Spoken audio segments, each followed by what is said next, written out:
Bueno, muy buenas tardes a este segundo encuentro de webinars organizado por el Área de Derechos Humanos de la Secretaría de Extensión y Vinculación de la Facultad de Derecho y de la Universidad Nacional de Cuyo. La verdad es que es un placer nuevamente estar abriendo este espacio para el diálogo, para el debate, para reflexionar entre todos sobre distintos aspectos en materia de derechos humanos que son de particular interés, sobre todo en esta ocasión, con un interés también, especial interés público, ¿no? La verdad es que es una alegría, no solo porque estamos transitando esta propuesta de webinars, sino también, la alegría es doble, porque en esta ocasión nos acompaña la doctora María Cristina Ale, con quien nos une no solamente una ya respetable trayectoria en la carrera profesional, sino también y principalmente afectiva. Así que, Cristina, la verdad es que es una alegría tenerte con nosotros acá en el marco de las actividades de la Facultad de Derecho de la UNU Cuyo. Yo la voy a presentar a Cristina como corresponde, con las formalidades y la pompa que corresponde, y luego sí ya les voy a ceder la palabra a ella y a la doctora Cintia Vallardi, que es la directora del área, a quien seguramente todos ya conocen, para que haga la moderación del webinar. Yo los invito, más allá de la presentación y una vez que arranque la actividad, a que aprovechen esta oportunidad para dialogar, para preguntar, para reflexionar, porque la idea de estos webinars justamente es esa, ¿no? El intercambio de ideas y el intercambio de opiniones en estos temas que son de tanta trascendencia, ¿no? Bueno, hoy el tema del webinar, de este segundo webinar, es los litigios orientados hacia el interés público con un modus operandi, con un particular enfoque en la vinculación entre los derechos humanos y el derecho ambiental. Todo esto en el marco del recientemente celebrado Día Mundial del Medio Ambiente, así que menos oportuno en esta ocasión que poder estar abordando esta temática en la tarde de hoy. Sobre la expositora, ¿qué vamos a decir? Que María Cristina Le es argentina, nacida en Mendoza, actualmente radicada en Berlín, trabaja en el ámbito internacional, regional y nacional como consultora, docente, investigadora y litigante. Es abogada y escribana por la Universidad de Mendoza, magíster en Derechos Humanos y Derecho Internacional Humanitario por la Universidad Europea Viadrina de Alemania y doctoranda por la Universidad de Erlangen-Nuremberg, también de Alemania. Está especializada en empresas y derechos humanos, en sistema interamericano de derechos humanos, en gestión y resolución de conflictos, en la defensa y protección de defensores de derechos humanos y organizaciones sociales y en demás litigios de interés público. Como verán, el perfil la avala sobradamente para abordar la temática que vamos a conversar en el día de hoy. Así que, Cristi, nuevamente, muchísimas gracias por sumarte. Es realmente una alegría. Y bueno, y ahora sí los dejo con el público para que aprovechen la tarde de hoy. Bueno, muchas gracias por la invitación, especialmente, bueno, a Laura Farfán y a Cintia Vallardi, que me extendieron esta invitación justamente en el marco del Día Mundial del Medio Ambiente y en una temática que tan específica, transversal a los derechos humanos, que tiene que ver con todo lo que es los sistemas en sí. En este caso, de lo que les voy a hablar es todo lo que tiene que ver con los litigios orientados al interés público relacionados al sistema agroindustrial. Así que para mí es un placer, por lo que dijo María Laura, y las conozco desde hace mucho tiempo también, así que tengo un especial afecto y hemos trabajado mucho juntas, así que, bueno, un placer estar en la Universidad de Cuyo. Y voy a comenzar con la presentación, voy a compartir pantalla y yo creo que ahora los dejo de ver, así que cualquier cosa, prendan el micrófono y me dicen si se deja de escuchar o lo que sea, porque los dejo de ver, creo que en el momento que empiece a compartir pantalla. A ver, espérense que esto siempre es...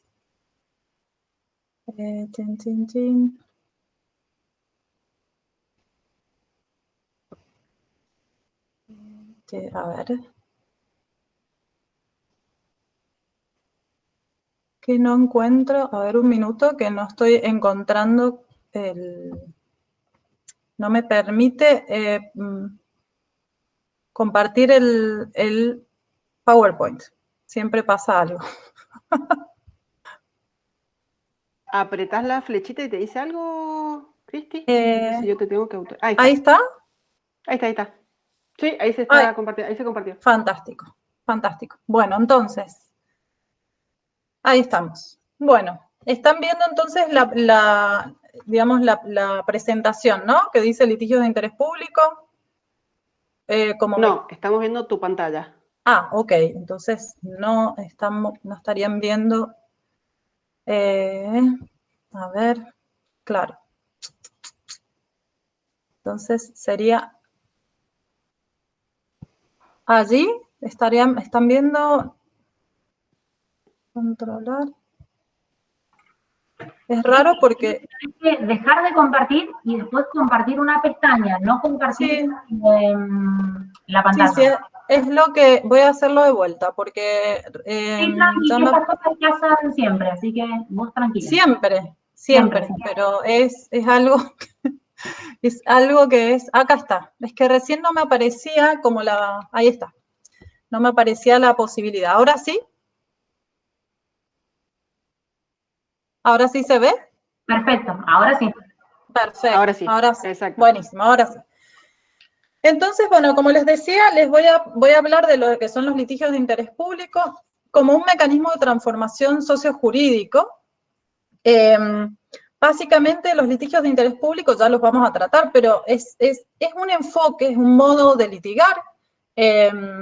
No lo van a encontrar en los códigos procesales, sino que lo que utiliza es la dimensión procesal, esta praxis o este modus operandi, de los distintos lugares o espacios a donde se va a llevar a cabo. El caso de estudio que yo voy a tomar es un caso de estudio sobre el uso de agroquímicos. Es a modo ilustrativo, pero en realidad yo lo que les quiero plantear y mostrar es justamente cómo funciona el litigio de interés público en las distintas problemáticas que se dan y cómo, a través de la práctica del litigio de interés público, puede o no ser un mecanismo de transformación sociojurídico. La presentación va a estar planteada en estas 5 fases, ¿no? La primera cuestión es entender la problemática subyacente. En este caso yo voy a hablar principalmente y ponerlos muy a tono en lo que es el sistema agroindustrial y el uso de agroquímicos, para poder después pasar a un mapeo de actores dentro de lo que es el sistema internacional de responsabilidad sobre los derechos humanos y un mapeo muy brief, por así decirlo, de la constelación de actores, para entender qué papel juega cada uno, para que después podamos llegar a esta praxis y al concepto de lo que son los litigios orientados al interés público. Voy a tomar un caso de estudio específicamente para terminar con las conclusiones y perspectivas. Entonces, para comenzar con el planteo del tema, primero nos tenemos que situar en lo que es el sistema agroalimentario, ¿no? El sistema agroalimentario actual está basado principalmente por el sistema predominante e imperante actual, que es el sistema agroindustrial. El sistema agroindustrial descansa en 3 pilares, principalmente. Los monocultivos. Cristi, sí, decime. Perdón. No sé si estás pasando las diapositivas, pero yo al menos sigo viendo la primera. Qué raro. No sé A ver, ¿ahí? Ahí está, ahí se cambió. ¿Vos sabés que me pasó lo mismo la otra vez? Voy a dejarlo así, sin pantalla completa, porque de ese modo me parece que se pueden pasar. ¿Están bien? Sí. Bueno, ahí no lo veo como pantalla completa, lo veo chiquito y veo y ves lo que vamos a hacer es esto. Bueno, entonces voy al planteo del tema. El planteo del tema, básicamente, lo que les decía es que el sistema agroindustrial descansa en 3 pilares. Los monocultivos, digamos, la práctica del monocultivo y los cultivos intensivos, básicamente. Los organismos genéticamente modificados, que son básicamente las semillas transgénicas, que utilizan este tercer pilar, que son los agroquímicos, para poder funcionar. Este sistema, en realidad, comienza en la segunda mitad del siglo XX, en la década del 70, con la Revolución Verde, y prácticamente se empieza a migrar por todo el mundo hasta que se instala fuertemente en la década de los 90 ya en Latinoamérica. El problema de este sistema, principalmente, es que empieza básicamente, yo he marcado ahí el uso de agroquímicos porque es a donde me voy a situar, pero básicamente lo que sucede con esto es que el uso descontrolado, excesivo, e irregularizado de los agroquímicos va produciendo impactos. Los tres pilares en realidad, pero se producen impactos ambientales, como la degradación de suelos, la contaminación, la deforestación, etcétera. Todo esto va produciendo mella en todo lo que es el cambio climático y tiene impactos socioeconómicos muy fuertes, porque empiezan a producirse concentración de tierras, hay una concentración del mercado global, con los oligopolios, etcétera, etcétera. Y estos impactos que se van produciendo, indefectiblemente producen la vulneración de los derechos humanos, especialmente los derechos económicos, sociales, culturales y ambientales. Y esto se va observando y se ha observado que se produce de forma sistémica, se va produciendo de forma estructural, es decir, en las relaciones de las partes de un mismo sistema, y además toda esta situación está sostenida en el tiempo. ¿Qué quiero decir con esto? Que indefectiblemente e independientemente del color político o ideología, en algunos casos se profundiza más que en otros, pero lo que sucede es que esto se observa de manera ininterrumpida desde la década de los 90 en todo lo que es Latinoamérica. Esto lo que lleva es que el sistema global agroalimentario actual, que es este sistema agroindustrial, es insustentable y requiere de una transición. Esto no lo digo yo, no lo dicen solamente los científicos ni la doctrina, sino que ya lo está diciendo muy fuertemente en las organizaciones internacionales. Cuando ya llegan estos discursos a las organizaciones internacionales es porque ya la cuestión está sobrepasada, ¿no? Pero acá viene una cuestión. Si todo esto requiere una transición a sistemas más sustentables, bueno, ahora el tema es quiénes son los que deben proteger los derechos humanos que están siendo vulnerados e impulsar a esa transición justamente hacia estos sistemas agroalimentarios más sostenibles. Y por otro lado, ¿desde dónde se intenta exigir la protección de los derechos humanos y al mismo tiempo impulsarla a esa transición? Acá no tenemos que perder de vista que tanto los cambios sistémicos como las transformaciones tienen siempre en vista la mejor protección integral de los derechos humanos. E indefectiblemente nos sitúa en el plano de la conformación y de la configuración del sistema internacional de protección de derechos humanos. Esto es importante porque si nos ponemos a ver en esta primera pregunta, ¿quién es el responsable de iure? ¿No? Nos encontramos con una responsabilidad, como se llama, como se dice en inglés, from top to bottom, ¿no? Desde arriba hacia abajo. Y dentro de este sistema internacional nos encontramos con que el Estado es el primer garante, ¿no? Es el garante de esta situación. Pero los Estados, como garantes de los derechos humanos en sus obligaciones de respetar, proteger y garantizar, tienen muchas problemáticas. Empiezan a haber muchos gaps ahí. Esas problemáticas pueden ser institucionales y jurídicas, son institucionales y jurídicas. Hay muchísimas, yo solamente he nombrado algunas específicas que tienen que ver con la temática, como por ejemplo las obligaciones progresivas de los derechos económicos, sociales y culturales ambientales, que eso siempre ha sido un problema. Por otro lado, la no responsabilidad de otros actores como vinculantes, ¿no? Como son las transnacionales.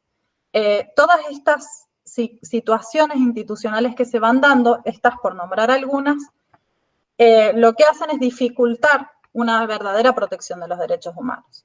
Pero lo que no hay que dejar nunca de lado es que hay otras problemáticas subyacentes, que son las problemáticas políticas y económicas, que van de la mano con todas esas problemáticas institucionales y jurídicas también, ¿no? Que se traducen y se ven en las asimetrías de poder, en las dependencias económicas, en todos esos mecanismos que se dan en el state capture o en los estados captura, ¿no? Los lobbies, las puertas giratorias, todo ese tipo de problemáticas que hay, y que en definitiva, para poder entender acabadamente realmente la cuestión, hay que también rasgar allí y poder comprender todo ese trasfondo subyacente que existe.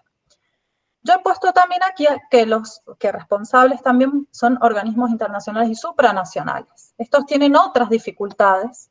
Yo también no me quiero detener en eso porque todos los que están acá seguramente ya lo tienen bien claro, pero siempre, por ejemplo, el problema de la soberanía es un tema, el tema del soft law, de todas la implementación de sentencias, en el caso, por ejemplo, de la Corte Interamericana, del carácter reactivo del funcionamiento de los sistemas. Entonces, todas estas cuestiones dificultan institucionalmente la protección verdadera.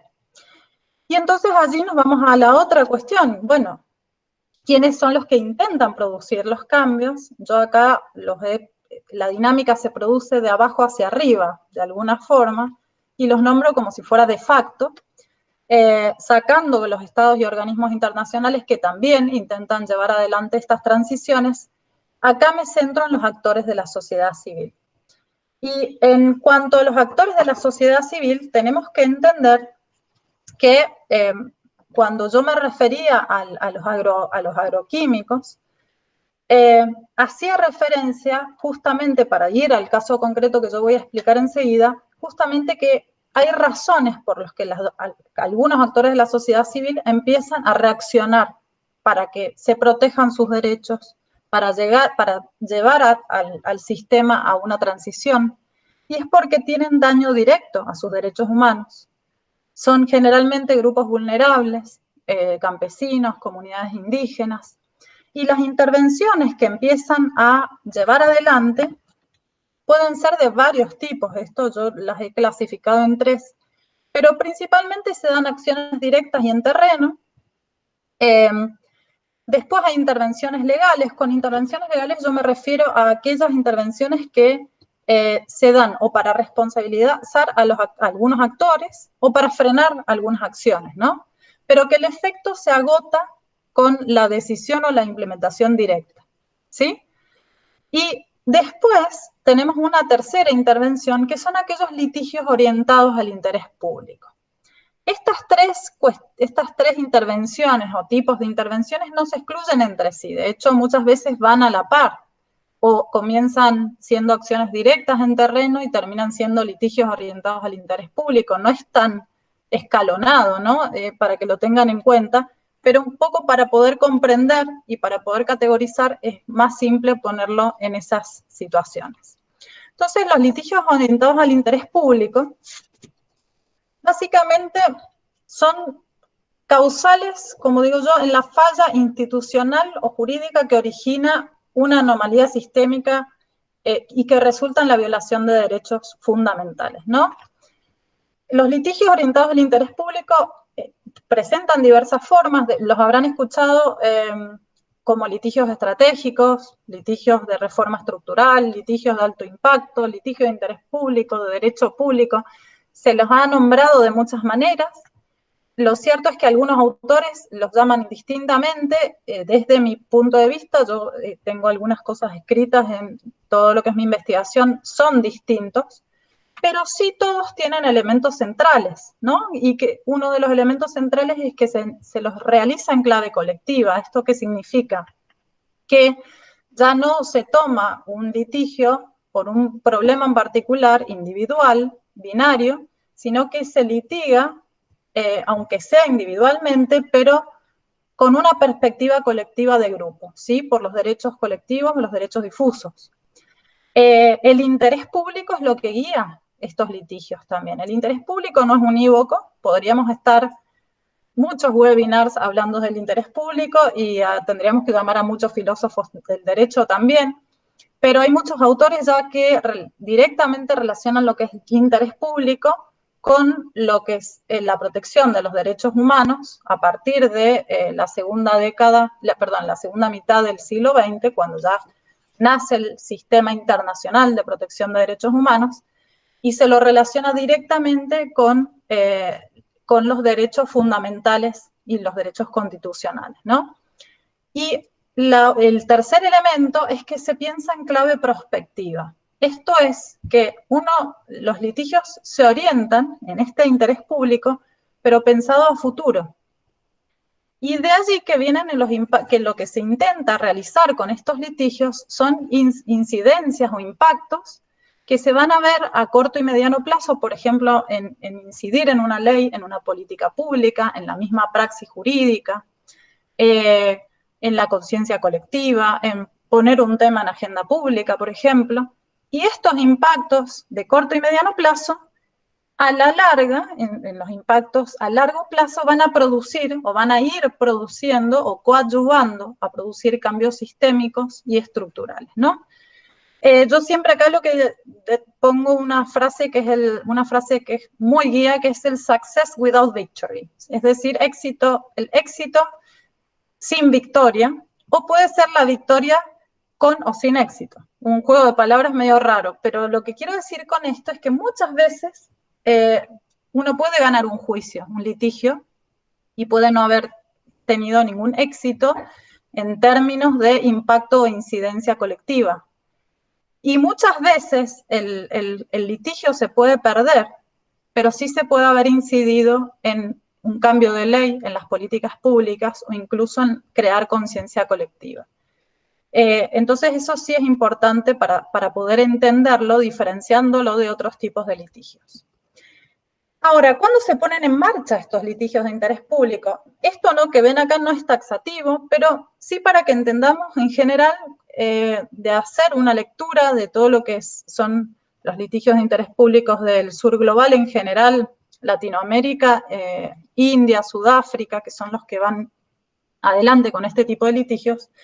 Uno puede decir que cuando las normas, obviamente, que protegen los derechos humanos son incumplidas, esto es claro, pero acá empiezan a aparecer otros elementos. Por ejemplo, cuando hay discordancia entre los estándares internacionales de protección de derechos humanos y la regulación en el orden interno. Y acá esto es clave, porque muchas veces nos enfrentamos con algunos estados que sí cumplen formalmente con los estándares internacionales de derechos humanos, pero que cuando uno se va al entramado jurídico y al entramado legal en un sistema específico, resulta ser que es la base de las vulneraciones de derechos que empiezan a salir a la luz.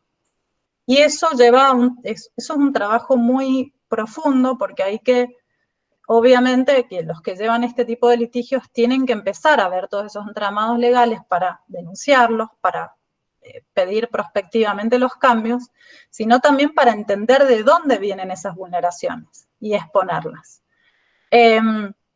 Después, bueno, las otras dos que yo puse, bueno, cuando la aplicación del derecho es incierta e impredecible, esto no se da mucho, en algunos países no se da, pero sobre todo, bueno, cuando existen restricciones legales para el ejercicio de los derechos humanos. Esto tiene que ir, cualquiera de estas situaciones va siempre de la mano, o son situaciones que se ven observadas en forma sistémica. Esto es clarísimo. Es sistémico, es sostenido en el tiempo y siempre están originadas por la acción o la omisión del Estado en la violación de las obligaciones de respetar, proteger y garantizar. Entonces, entendiendo un poco ese marco de cómo funcionan los litigios orientados hacia el interés público, no me he metido demasiado en profundizar, vamos a ir al caso concreto. Porque casos de estudio, en Latinoamérica hay muchísimos, todo lo que es relacionado con, por ejemplo, con la República Unida de la Soja, ¿no? Como le llaman a lo que es Brasil, Paraguay, Bolivia, Argentina y Uruguay, o con las problemáticas que se suceden en Colombia, por ejemplo, con el Plan Colombia, o con las problemáticas que hay en Costa Rica con la producción de piña, o en Ecuador con la producción del banano. Como verán, es una situación que va es transversal a toda la región. Y el caso que yo voy a presentar es un caso de Argentina, específicamente, lo he tomado porque es un caso que ha sido y es emblemático en todo lo que ha sido la lucha, en todo lo que es la problemática del uso de agroquímicos. Y para esto, un poquito, quiero adentrarnos en un poco la data de Argentina. Argentina, como les dije, es parte de estos 5 países que son productores de soja, ¿no? Para que se den una idea, les voy a dar un pantallazo general de algunas datas, ¿no? Pero entre 1996 hasta el día de hoy, en esos países que les comenté, tanto el maíz y la soja abarcan 82 millones de hectáreas. Este número no nos dice nada, pero si lo comparamos con la superficie de España e Italia juntas, se darán cuenta que es una locura la cantidad, cómo ha ido esa frontera agrícola avanzando, ¿no? También se han arrasado con 45 millones de hectáreas de bosque nativo en esta expansión de la frontera agrícola. Y ya yendo a la Argentina específicamente, ustedes ven ahí en el mapa cómo ha ido creciendo esta superficie agrícola, sobre todo de maíz y soja. Actualmente es el 60% de la superficie agrícola está produciendo maíz y soja. Y se utilizan 500 millones de agrotóxicos al año. Para que se den una idea, pensemos que en Francia se utilizan 50 millones. Bueno, en Argentina 500 millones. Entonces hay un gran problema que ahora vamos a verlo y lo vamos a ilustrar en el caso de estudio que les voy a plantear ahora. Este caso de estudio es un caso que es muy conocido en Argentina, la temática. Se le llama barrio Ituzaingó anexo porque es específicamente un barrio que se da en Córdoba, y el tipo de acción que se presenta es una acción penal. Ya van a ver que ahora lo vamos a ir analizando de a poquito, pero van a ver que se dan las 3 tipos de intervenciones: acciones directas en terreno, una intervención legal, y termina siendo un litigio estratégico, ¿no? Un litigio de interés público de tipo estratégico. Para ponerlos un poco en situación, les cuento cómo fue este caso. A principios del año 2000, un grupo de mujeres empiezan a preocuparse, que vivían en este barrio Ituzaingó anexo, porque veían que muchos de sus vecinos empezaron a salir con pañuelos en la cabeza, con barbijos, muchos estaban enfermos. Entonces deciden empezar a hacer una encuesta en el barrio, por ubicación y número de casas. Son 1.200 casas y 5.000 habitantes. Y se dan cuenta, que es lo que están viendo ahí, el planito que ven ahí arriba, que todos esos puntitos rojos que ven son leucemias y cánceres. Fíjense la cantidad de población, de gente con problemas de enfermedades crónicas y sobre todo cánceres y leucemias que habían. Entonces, con ese mapa de distribución de enfermedades, sin entender qué estaba pasando ni por qué, ellos lo presentan con una petición al Ministerio de Salud. Y bueno, el Ministerio de Salud les explica que en realidad no tenían información al respecto y bueno, básicamente no les dan mucha entrada, por así decirlo, ¿no? Entonces empiezan a manifestarse, a hacer movilizaciones en terreno y forman el grupo de madres de Ituzaingó. A medida que ese grupo fue creciendo, muy de a poquito, es un barrio muy pobre, empezaron a juntarse colectivos de otros distritos y forman lo que se llamó el colectivo Paren de Fumigar de Córdoba, que a lo mejor lo han escuchado. Lo cierto es que, bueno, las madres recurren a una fundación, que es la Fundación para la Defensa del Ambiente, para ver qué podían hacer, porque estaban muy preocupadas con esa situación.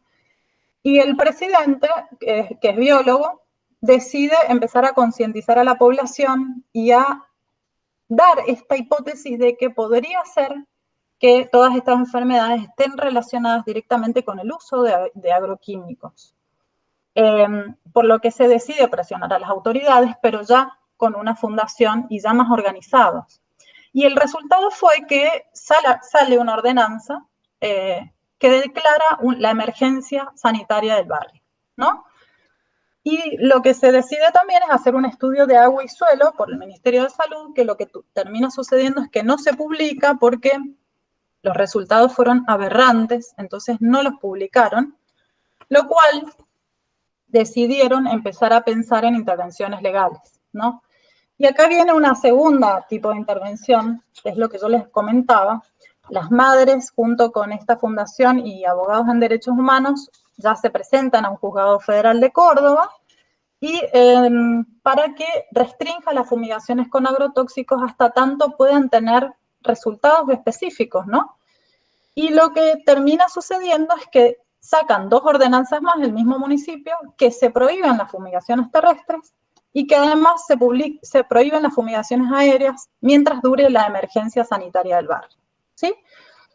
Ahora, hasta ahí todo fantástico, pero sucede que esas ordenanzas empezaron a no ser cumplidas. Entonces, como se dejaron de cumplir las ordenanzas, tuvieron que denunciar penalmente al piloto y a los propietarios de los campos que seguían fumigando. Lo que sucede es que se produce el procesamiento del piloto y los 2 propietarios por violación a las ordenanzas, se encuadra en la ley de residuos peligrosos, y justamente este póster que ustedes ven ahí es justamente de la audiencia pública, que en la audiencia pública fue muy importante porque fue muchísima gente a apoyar los pedidos que iban a hacer. Y acá está la clave de la cuestión, porque por un lado lo que se pedía, por supuesto, era sancionar, ¿no?, penalmente al piloto y a los propietarios. Pero por otro lado, lo que se pedía era justamente que se recomendara a las autoridades nacionales cambiar el fundamento y los procedimientos burocráticos de las políticas regulatorias vigentes, ¿no? Todas las causas estructurales, todo ese entramado legal que yo les comentaba, era lo que también estaban cuestionando. Entre otras cosas, por ejemplo, es la clasificación toxicológica de los agroquímicos, que no miden por ejemplo, las patologías crónicas. Entonces, todas esas cuestiones que son muy, muy específicas y muy difíciles por ahí de observar y llevan mucho tiempo, era lo que pidieron también en justamente en esta intervención. Lo que sucede es que se dicta sentencia y se condena a 3 años de prisión condicional al piloto y a uno de los productores, pero se rechaza todo ese pedido de materia de política regulatoria al gobierno nacional. Casación confirma la sentencia y acá viene la tercera pregunta, ¿no? Es que si fue un litigio orientado al interés público, ¿no? ¿Y por qué? Bueno, si nos ponemos a ver los supuestos que impulsan estos litigios, hay incumplimiento de derechos humanos, claramente.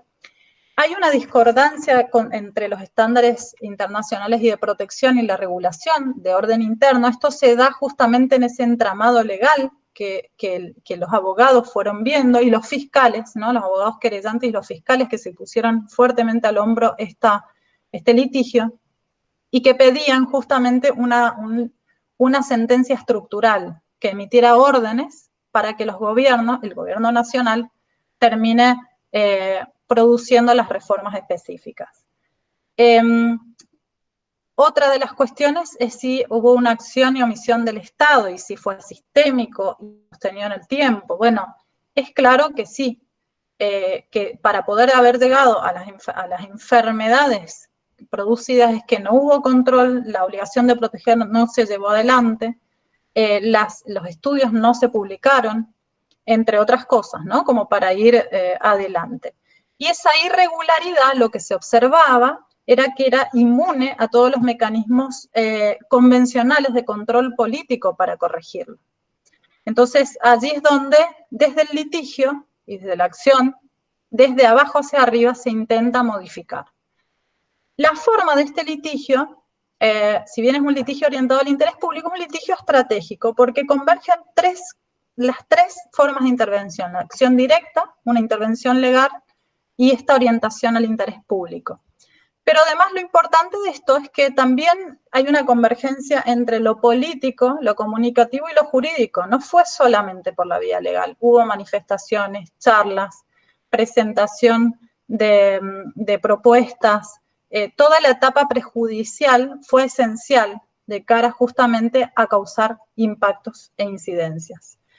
Y si uno se pone a, digamos, si uno observa las incidencias que hubo, incidencias de corto y mediano plazo en lo jurídico e institucional, bueno, se establecieron ordenanzas que después no fueron cumplidas. Pero principalmente la política pública empieza a cuestionar el modelo imperante, que hasta ese momento, estamos en el 2008, 2012, ¿no? Toda esa época se empieza a cuestionar fuertemente y sobre todo influye en la praxis jurídica, porque no solamente se sienta una base legal desde lo penal, porque se considera que la fumigación ilegal entra dentro de la ley de residuos peligrosos, justamente el delito penal de peligro, que hasta ese momento no sucedía, sino que también dio lugar a otras praxis judiciales del mismo tipo que fueron migrando en distintos espacios de Argentina con las mismas y exactas problemáticas, ¿no? A largo plazo, para justamente producir los cambios sistémicos y estructurales, son difíciles de evaluar, pero siempre se puede presumir si van a ser positivos, si los impactos a corto plazo y mediano plazo pueden ser medibles.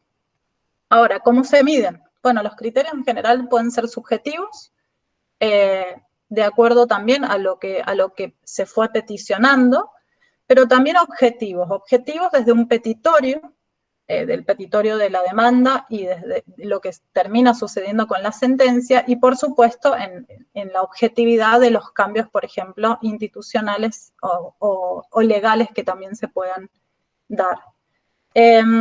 Acá la pregunta final de este caso vendría a ser, bueno, ¿hubo victoria con o sin éxito? Porque victoria hubo una sentencia. Bueno, en realidad los que llevaron adelante, yo tuve la oportunidad de hablar con los abogados y con algunas de las personas que llevaron adelante este juicio.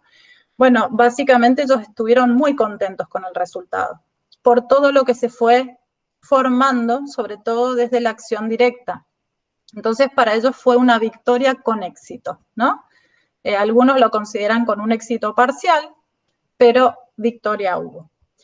Y ante la pregunta que da lugar un poco a esta exposición, es que si los litigios tienen esa posibilidad de ser un mecanismo transformador de la realidad sociojurídica, bueno, las conclusiones breves que he podido sacar es que, bueno, los litigios orientados al interés público tienen por finalidad la producción de cambios, reformas o impactos que trascienden el interés individual o grupal, con el objeto de incidir en estructuras y sistemas para reestructurar la observancia de los derechos humanos, ampliar su receptividad en el sistema jurídico o impulsar una transformación sociojurídica en una sociedad dada, ¿no? Porque esto también varía de sociedad en sociedad.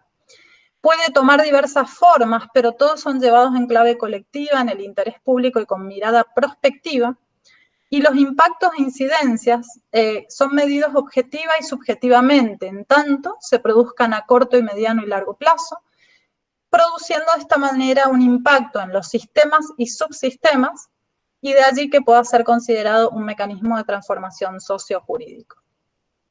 Para cerrar, yo les dejo esta frase que para mí es súper inspiradora y creo que para los abogados que hacemos derechos humanos y ambiente, es que justamente no es una frase de Bertolt Brecht, ¿no? Dice que no aceptes lo habitual como cosa natural, porque en tiempos de en tiempos de desorden, de confusión organizada, de humanidad deshumanizada, nada debe parecer natural, nada debe parecer imposible de cambiar.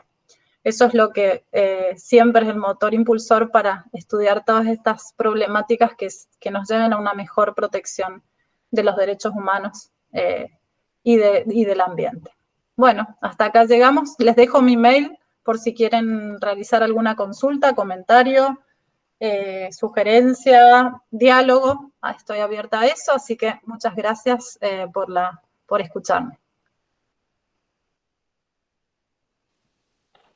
Buenísimo, Cris, muchas gracias a vos. La verdad que muy, muy interesante toda esta perspectiva y sobre todo verlo desde un caso práctico. Uno por ahí lee o estudia mucho el litigio estratégico en teoría y sí, bueno, sí, pero a ver, mostrarme un caso de la realidad que se haya podido Sí. solucionar de alguna manera, entonces está bueno.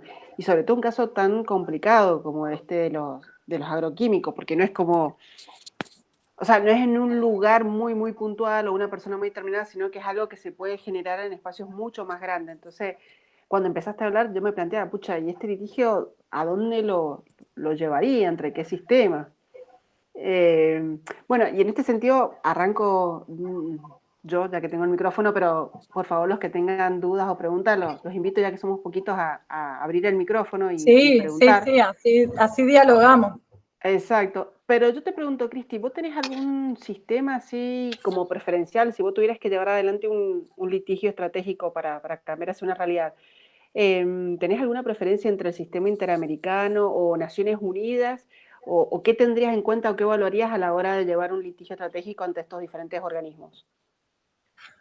Sistema Bueno, por lo interamericano, que... yo viéndolo desde, obviamente desde mi Sí, sistema, puede sí, ser porque europeo. Cintia es experta en sistema interamericano, así que para los que están acá, que por ahí no sé si la conocen. Bueno, el tema del litigio estratégico un poco, o este tipo de litigios orientados al interés público, en realidad, para que sean litigios, desde mi perspectiva, por lo que he podido observar a resultado, ¿no? Y sobre todo también desde mi práctica misma, siempre está bueno combinar sistema judicial nacional con distintos otros sistemas, por ejemplo, con una comunicación a los relatores especiales, al mismo tiempo, ¿no? Lo que pasa es que cuando uno evalúa a dónde tiene que accionar, muchas veces se encuentra con los topes procesales, ¿no? Porque este tipo de litigios requieren también de reformas de los sistemas procesales que tenemos actuales, que no acompañan muchas veces este tipo de litigios complejos.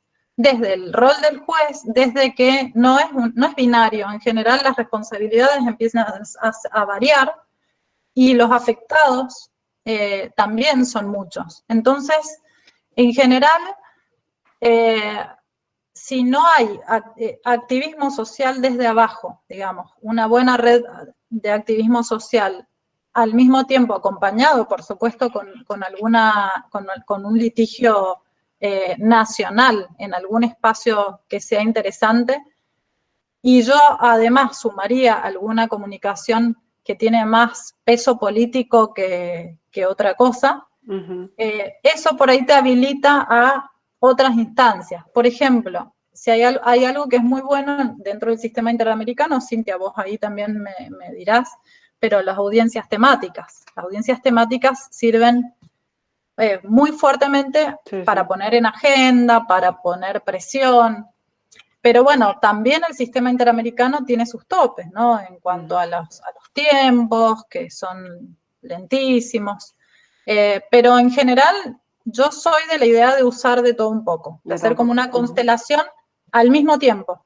O sea, no una sola acción para empezar a desentrañar un sistema es complicado. Porque sobre todo, como expuse ahí al principio, nos tenemos que dar, o sea, cuando estudiamos problemas de derechos humanos, y los que están en ambiente también, nos encontramos con que claramente las problemáticas subyacentes son muy fuertes. ¿No? Nosotros lo que vemos es la ley, pero abajo está todo lo político, lo económico, que también hay que atacarlo. Entonces, de ese modo, me parece que tiene que ser una cuestión organizada, estructurada y al mismo tiempo, por así decirlo, hacer sinergia. Perfecto, perfecto. Bueno, veo ahí que tiene levantada la mano Walter y Noelia. No sé, primero que abra el micrófono, arranca. Buenas tardes, ¿qué tal? Como quieras. Hola, Noelia, Lu. ¿cómo estás?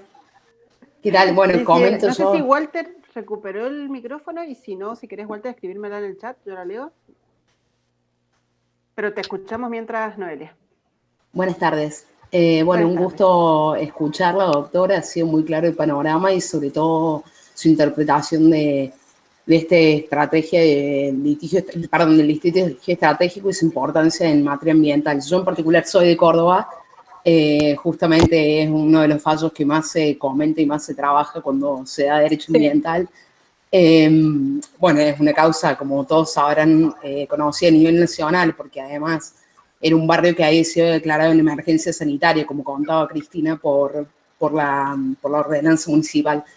Y mi pregunta iba puntual y concretamente, así consideras, María Cristina, que lo que falla allí en el litigio estratégico es lo que los norteamericanos denominan la estructura de sostén, que hace sostenido en el tiempo encauzar acciones que vayan hacia todas las aristas, digamos, aristas políticas, aristas comunitarias, participación ciudadana en materia ambiental, decisiones jurisprudenciales también basadas no solo en derecho y en las acciones concretas de la justicia, sino también en todo este término de participación. Y bueno, y si crees que esa estructura de sostén sería posible a partir de las acciones individuales y las acciones colectivas que estas fundaciones están llevando a cabo, si podríamos avanzar en el país respecto de eso.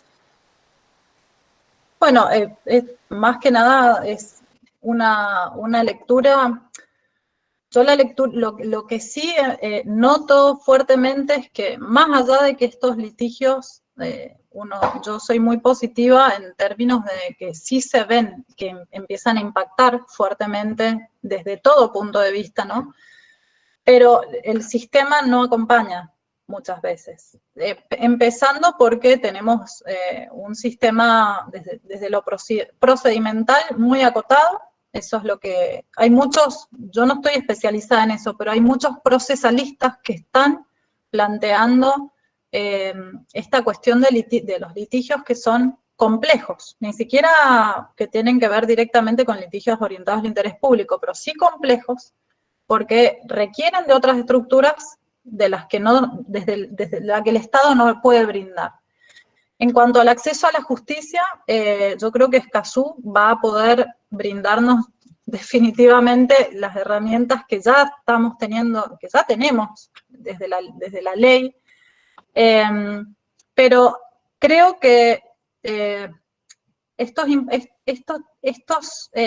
estructuras de sostén que decías, Noelia, tienen que ser cambiadas desde todos lados, desde ayornarse a estas nuevas realidades, desde los funcionarios públicos, los jueces, los mismos abogados, las mismas universidades, que empiecen a tratar el derecho desde otro aspecto también, y comprender que la realidad, que el derecho ya no está apartado de la realidad social, es un aspecto dentro de un sinfín de variedades y de cuestiones que lo rodean, ¿no? Cuando empezamos a entender el derecho desde allí y como una herramienta para eso, empezamos a ver que necesitamos ir empezando a tejer otro tipo de praxis jurídica que por ahí hasta el día de hoy no estábamos del todo, estábamos con otra estructura. Entonces, creo que hay que empezar a hacer algunas reformas y empezar a entender los problemas que subyacen, las puntas de iceberg, ¿no? Que si se fumiga indiscriminadamente, no es nada más porque hay fumigaciones y que hay alguien que no cumple la ley, sino que hay todo un sistema y subsistema y un entramado legal que permite que eso suceda. Y bueno, y empezar a entender lo que se aconseja también desde la ciencia, ¿no? Ir cambiando sistemas. En el caso del sistema agroalimentario, ir a los sustentables, desde la energía, ir a la transición energética. O sea, esto no lo digo yo como digo siempre, ¿no? Sino que los expertos en cada temática lo van tratando. No sé si va por ahí tu pregunta, Noelia. Sí, muchas gracias, María Cristina. Sin duda te agradezco las reflexiones y coincido con la línea que has planteado. Y bueno, ojalá pasos como el Acuerdo de Escazú y la Ley de Yolanda contribuyan también a eso. Totalmente, totalmente. Decirles también que el caso del barrio Ituzaingó ha sido tratado, hay muchísima bibliografía porque lo han tratado desde la antropología, desde la sociología, desde distintas disciplinas también. Es un caso muy rico y por eso es ejemplar, que ha dado, bueno, a la praxis jurídica mucho, y etcétera, etcétera. Así que si están interesados, hay muchísimo en la materia. Perdón, aclaro que dejo por las dudas, ya que lo mencionaste, María Cristina, allí un link para el que le interese, es de un aula virtual de la Facultad de Derecho de la Universidad Nacional de Córdoba, pero tiene acceso como invitado y es justamente el fallo Ituzaingó comentado por una de las titulares de cátedra para el que le interese. Maravilloso. Muchísimas gracias. Buenísimo. Gracias, Noelia. Ahí me pedían también, Cristi, no sé si tenés acceso al chat, me pedían si podías escribir por el chat tu correo. Sí, ahora mismo lo voy a escribir, así les queda. Ahí del aula virtual. Bien, ¿alguien más? ¿Alguna otra pregunta? ¿Comentario?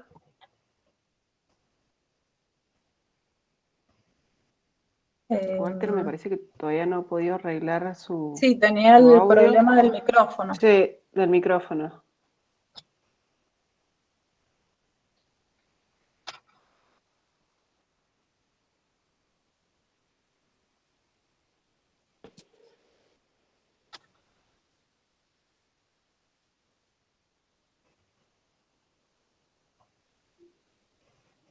Ahí estamos, punto D. Ahí está. Yo no quería poner tu correo porque no sabía si tenías. No, ahí está, perfecto. Es que siempre dudo si es D o punto edu. No sé por qué, pero es de Alemania. Bueno, de todos modos, queda mi mail ahí si alguien después, en la reflexión de cualquier otro momento del día, se les ocurre alguna otra cuestión que quieran saber o que quieran que intercambiemos o lo que sea, me pueden escribir tranquilamente. Yo, el caso que expuse es un caso ilustrativo, en realidad. Yo estoy estudiando casos de toda la región, para justamente poder entender todo ese fenómeno y todo lo que nos muestra sistémicamente, ¿no? Pero básicamente también los litigios orientados al interés público se dan en todas las ramas del derecho, de los derechos humanos. Sí. Yo porque justamente me focalicé ahí, pero pueden perfectamente verlo desde otros ángulos. Perfecto. Sí, Sebastián, te escuchamos. Sí, justo tenía unos problemas con la conexión que me salía y entraba. Quería consultarle un poco sobre los litigios estratégicos en general. ¿Cómo se conjuga con el tema de la intervención legal o legislativa? Porque no sé, en el caso de cuando se recurre al sistema interno, no genera discordancia a veces la orden del Poder Judicial de tomar medidas al legislativo y un rechazo.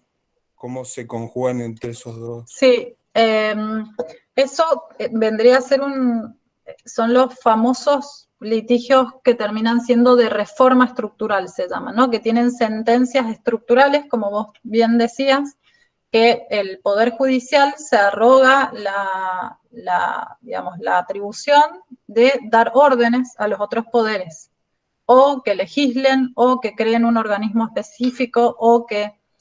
Eso ha traído muchas críticas también, ¿no? De parte de la doctrina, porque dicen, bueno, ¿y entonces qué pasa con la división de poderes? La otra parte de la doctrina dice, sí, la división de poderes es básicamente una garantía, por supuesto, del Estado de Derecho, pero dependiendo de cuál sea la injerencia del juez. Entonces ahí la doctrina propone, y han habido muchos casos dentro de lo que son las sentencias estructurales, que los jueces lo que hacen es dar directrices, pero todo lo que es el poder discrecional de mérito y oportunidad lo dejan a los órganos encargados de realizar, digamos, lo que tendría que haber sucedido sin esa orden judicial, ¿no? Entonces ahí es donde se encuentra ese justo medio de decir, bueno, si los órganos encargados, ya sea el Poder Legislativo o el Poder Ejecutivo, hablando en términos generales, no realizan las acciones que tienen que hacer para proteger determinados derechos humanos, es el Poder Judicial, como garante también, es el que tiene que decir, bueno, señores, fíjense que acá debemos reformar esta ley o debemos crear un organismo de protección. Ustedes verán cómo lo hacen, de qué forma, cómo. Entonces, allí es donde se conjuga. Ahora, cuando han habido sentencias que sí ha habido injerencia directa, y ahí es donde se tachan esas sentencias de inconstitucional justamente por todo lo que es la separación de poderes. Es lo que alguna doctrina llama activismo judicial, ¿no? Y que, bueno, que depende desde qué lugar uno lo mire, puede o no ser adecuado, por así decirlo, ¿no? Muchas No sé gracias. si está, no sé si me he logrado explicar. Sí, sí, muy bien. Y también no sé si es posible, como había estudiado varios casos, quería saber si en la experiencia de lo que he estudiado, cómo generalmente los poderes legislativos receptan estas sentencias o no son tan abiertos a las directivas. En general, quienes son los más críticos es la doctrina jurídica, en general.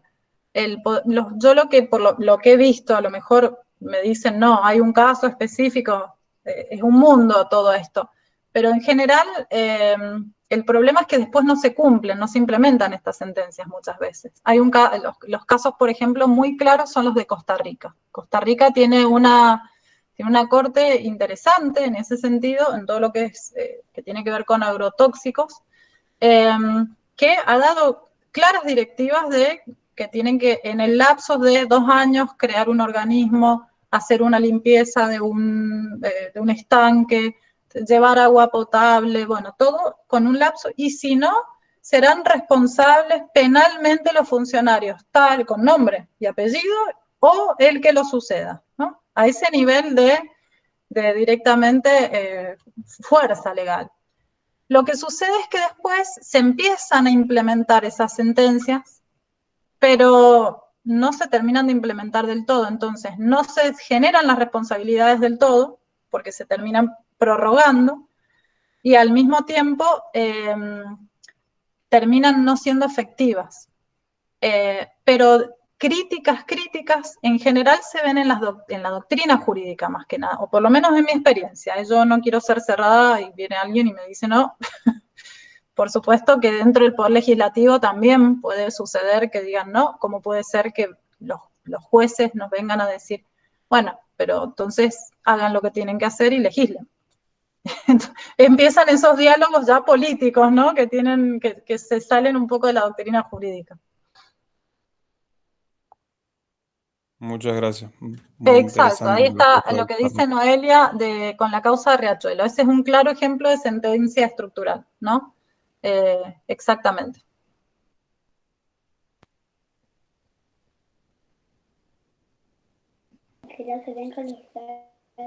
Perfecto, Cris, muchas gracias.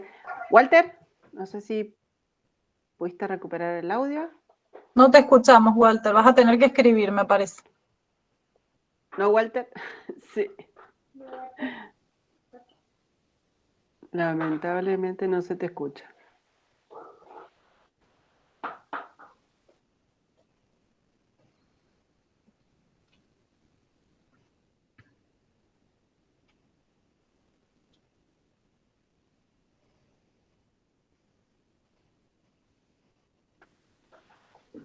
No sé si ¿estás escribiendo, Walter?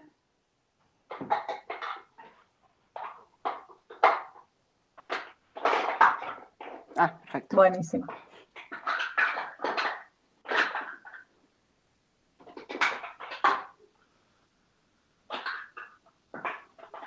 Perdón, Cristina, aprovecho mientras Walter va redactando. Sí.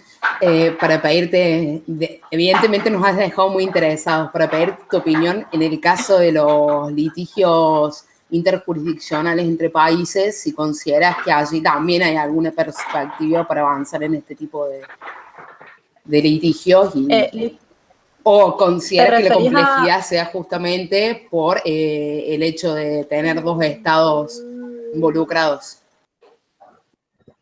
Yo creo que en realidad lo que estoy intentando estudiar para mi investigación, en el doctorado también, es encontrar alguna solución para lo que son los problemas sistémicos que son regionales, porque es como que estos tipos de problemas tan complejos terminan superando los marcos jurídicos institucionales que tenemos desde el siglo XIX, ¿no? Y cuando uno empieza a ver que todas estas realidades se van replicando, que los litigios tienen los mismos problemas, que los mismos problemas de política económica existen en todos los países, bueno, decimos, hay que ver si se puede encontrar alguna manera de encauzar todos estos problemas desde algo regional.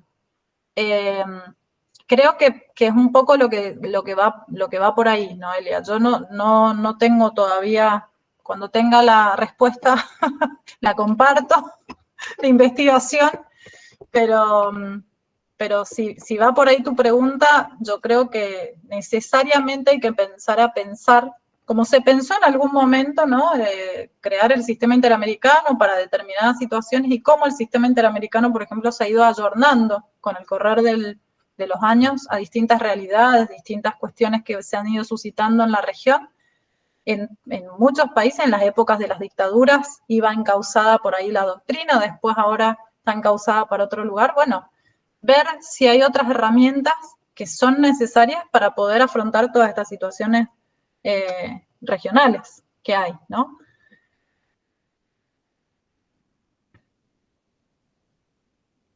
No sé si Noelia, sí, otro webinar para cuando tenga mi tesis. Bueno, cuando llegue el momento, sin problema. De todos modos, son temas que se pueden ir discutiendo, los que están más en el sistema interamericano, como Cintia o como distintos otros profes que hay en la universidad, y por supuesto deben estar estudiando todo lo que tiene que ver con esto, ¿no? Desde la crítica también, desde lo bueno que ha sucedido, pero bueno, desde todo lo que se necesita para ir ampliando protección, en definitiva. Sí, tal cual. Es que es un desafío, como decías vos, cómo cuesta por ahí que se implementan las resoluciones de las consecuencias de los litigios estratégicos y cómo te terminás encontrando con el mismo resultado que tratabas de luchar. O sea, empezaste todo un litigio por algo que no se cumplía y llegaste de vuelta al mismo brete. Entonces, por ahí... Claro. Por ahí frustra, pero por ahí no, por ahí sale perfecto, sale buenísimo y se cambian estructuras que de otra manera no se hubiesen cambiado. Entonces, bueno, como tiene sus pros, tiene sus contras, obviamente. Exacto, de hecho has dado ahí un poco en la tecla, porque uno de los riesgos que a veces se corren con este tipo de litigios es que al contrario de incidir para que se cambie, es para que se refuerce el statu quo. A veces se produce lo contrario y pasa, ¿no? Pero bueno, son los riesgos del mismo litigio. Ahí está la pregunta de Walter. ¿Querés leerla, Cintia? Dale. Dice Walter, mi pregunta iba en torno a la naturaleza jurídica de este tipo de litigios. No sé si se trata de una figura legal específica que emplea el ordenamiento existente o si es que requiere de la formulación de una nueva. No se trata de derecho regulativo, tampoco es un soft law ni una acción constitucional, como las que tenemos en Ecuador acerca de derechos de la naturaleza. Quiero saber en qué marco jurídico se enmarca. Y felicito a Cris por la gran exposición, me tuvo súper enganchado todo el tiempo. Bueno, gracias, Walter.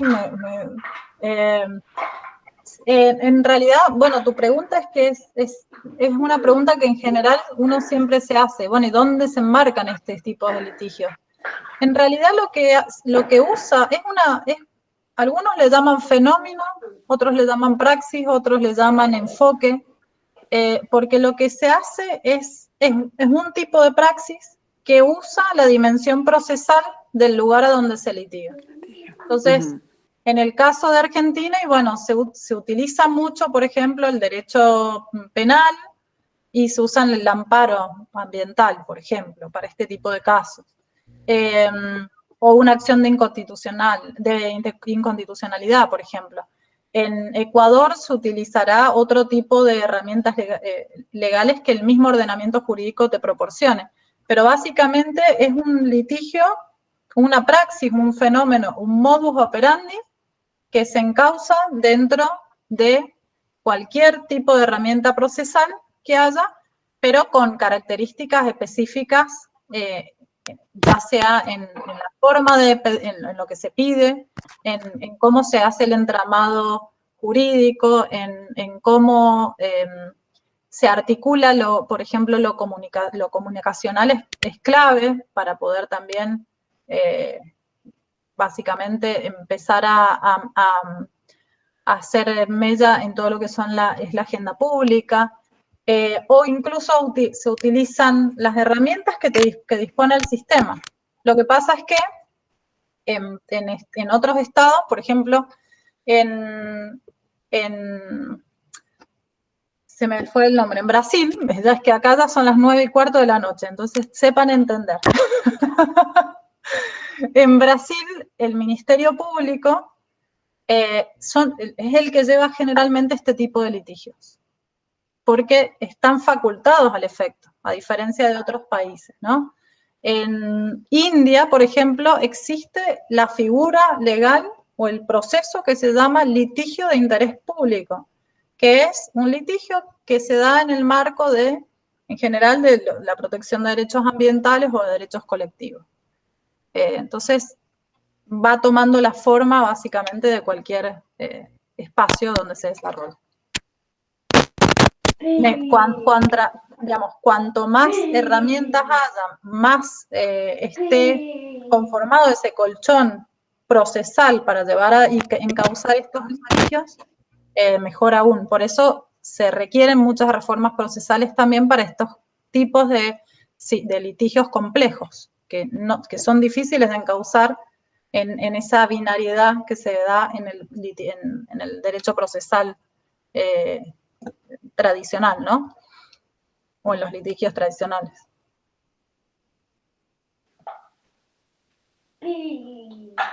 Perfecto, Cris. Bueno, muchísimas gracias. Visto y considerando la hora, yo creo que ya es hora de dejarte ir. No pasa nada.